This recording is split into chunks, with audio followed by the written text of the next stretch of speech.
श्री स्वामी समर्थ. उद्या 18 मार्च दर्शामावशा. संध्याकाळी घरातून बाहेर फेका ही एक वस्तू शत्रू तुमच्या समोर लोटांगण घालेल. नमस्कार माझ्या लाडक्या मैत्रिणींनो आणि माझ्या आदरणीय परिवारातील सदस्यांनो. आज मी खूप महत्त्वाचा विषय घेऊन आले आहे. आजचा व्हिडिओ कदाचित तुमच्या आयुष्याला कलाटणी देणारा ठरेल. मला अनेक जणी कमेंट करतात, मेसेज करतात, ताई आम्ही खूप त्रासलो आहोत. आज मला तुम्हाला सांगायचं आहे, घाबरू नका. उद्या 18 मार्च दर्शामावशा आहे. ही तिथी साधीसुधी नाही, ही तिथी आहे स्वतःचा आत्मसन्मानाची पुन्हा एकदा प्रतिष्ठापना करण्याची.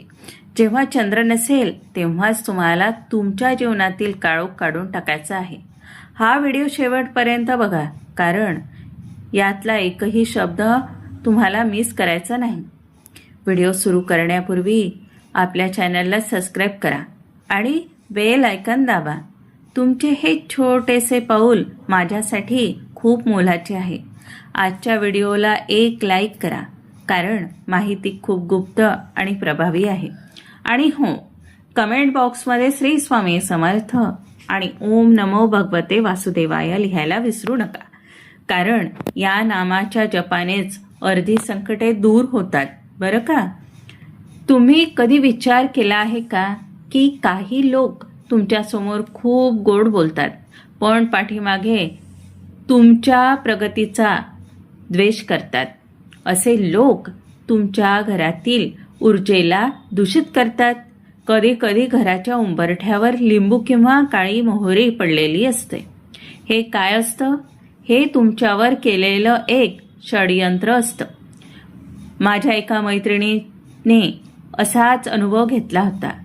तिचं घर कोसळायच्या मार्गावर होतं, पण तिने हाच उपाय केला आणि आज ती सुखात आहे. मी तुम्हाला सांगते, अमावस्या ही नकारात्मक शक्तींची सर्वोच्च तिथी असते, पण याच अमावस्येला जेव्हा आपण सात्विक विचारांची जोड देतो तेव्हा हीच अमावस्या शत्रूंच्या कमरेचे मणके मोडून टाकते. तुम्ही घाबरू नका, तुम्ही एकटी नाही आहात. तुमच्या मागे स्वामींची शक्ती आहे. आता लक्ष द्या. उद्या 18 मार्चला संध्याकाळी सूर्यास्त झाल्यावर घराच्या सर्व दिव्यांना विझवा किंवा कमी करा. वातावरणात थोडं गांभीर्यपणा घेऊन या. तुम्हाला हवी असणारी सामग्री सांगते, लक्ष देऊन ऐका. एक सुकलेला लिंबू ज्यावर कसलाही डाग नसावा. 50 ग्रॅम काळी मोहरी. ही काळी मोहरी शत्रूंच्या क्रोधाला शोषून घेते. एक छोटासा खिळा आणि तुमच्या घराची जुनी न लागणारी चावी. एक काळे सुती कापड. प्रथम एका पाटावर काळे कापड पसरवा, त्यावर लिंबू आणि मोहरी ठेवा. आता तुमची नजर खाली करा आणि ज्या शत्रूने तुम्हाला त्रास दिला आहे त्याचे नाव 7 वेळा पुकारा. त्याचा चेहरा डोळ्यांसमोर आणा. मनात कोणताही राग न ठेवता फक्त असा विचार करा की त्याचे विचार माझ्यापर्यंत पोहोचूच नाही. आता हे कपडा जो आहे, हे कापड एका छोटी पोटली म्हणजेच गाठोडे तयार करा. हे गाठोडे हातात घेऊन घराच्या उंबरठ्यापासून ते दारापर्यंत अशा 3 प्रदक्षिणा घाला. रात्री 8 ते 9च्या दरम्यान घराबाहेर पडा. हे गाठोडे घेऊन अशा ठिकाणी जा जिथे लोकांचा वापर कमी असेल.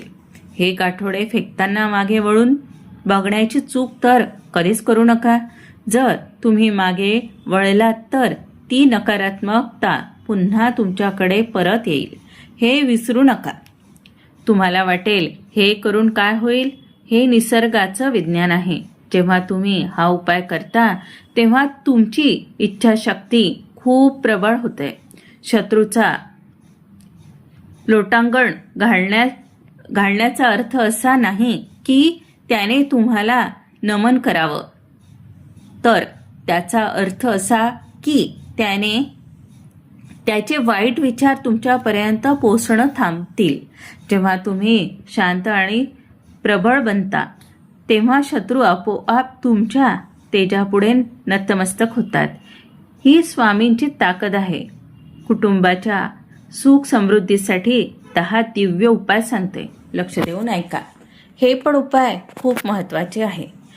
पतीच्या नोकरीतील अडथळे दूर करण्यासाठी, पतीच्या कामात सतत अडथळे येत असतील तर अमावस्येच्या रात्री एक मूठ काळे उडीद त्यांच्या डोक्यावरून 7 वेळा ओवाळून घराच्या मुख्य दरवाजाच्या बाहेर डाव्या बाजूला फेकून द्या. त्यामुळे शत्रूंचे किंवा वाईट नजरेचे जे काही अडथळे असतील ते नष्ट होऊन पतीला कामात यश मिळू लागेल. दुसरा उपाय सांगते, ऐका. मुलांच्या एकाग्रतेसाठी सरस्वती मंत्राचा जप. मुले अभ्यासात मागे पडत असतील किंवा त्यांचे मन एकाग्र होत नसेल तर अमावस्येला संध्याकाळी त्यांना पश्चिमेकडे तोंड करून बसवा. एक दिवा लावून ओम ऐं सरस्वते नमः या मंत्राचा 108 वेळा जप करायला सांगा. अमावस्येची शांत ऊर्जा मुलांच्या मेंदूला तीक्ष्ण करते. वास्तुदोष निवारण्यासाठी उपाय आहे, ऐका. अमावस्येला घराच्या कानाकोपऱ्यात गुगुळ आणि कडुलिंबाच्या पानांचा धूर दाखवा. यामुळे घरातील नकारात्मक ऊर्जा बाहेर पडून घरातील वातावरण प्रसन्न होते. पतीच्या मनातील तणाव कमी होऊन मुलांच्या स्वभावात शांत राहण्याचं मदत मिळते. पितृदोष शांतीसाठी उपाय हा तर ऐकाच. अमावस्येला आपल्या पूर्वजांचे स्मरण करून पिंपळाच्या झाडाला दूध आणि पाणी अर्पण करा. पतीच्या प्रगतीतील पितृदोषाचे अडथळे यामुळे दूर होतात. ही एक अत्यंत प्रभावी आणि सात्विक प्रक्रिया आहे. आर्थिक भरभराटीसाठी अमावस्येच्या रात्री घराच्या मुख्य दरवाजाच्या दोन्ही बाजूंना मोहरीच्या तेलाचे 4 दिवे लावा.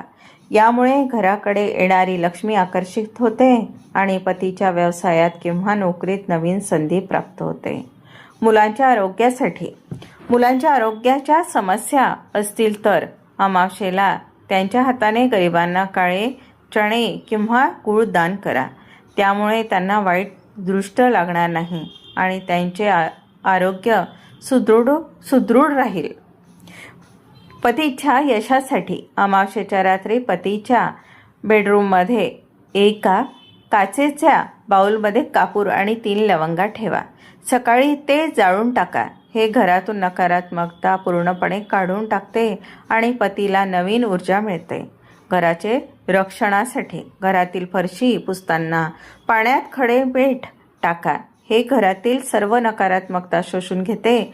अमावस्येला हे करणे खूप प्रभावशाली मानले जाते, ज्यामुळे पती पत्नींमधील वाद मिटतात आणि मुले आनंदी राहतात. 9. मुलांच्या भविष्यासाठी मुलांना अमावस्येच्या दिवशी श्री स्वामी समर्थ मंत्राचा 21 वेळा जप करायला सांगा. जर लहान मूल असतील तर तुम्ही त्यांच्या वतीने जप करू शकता.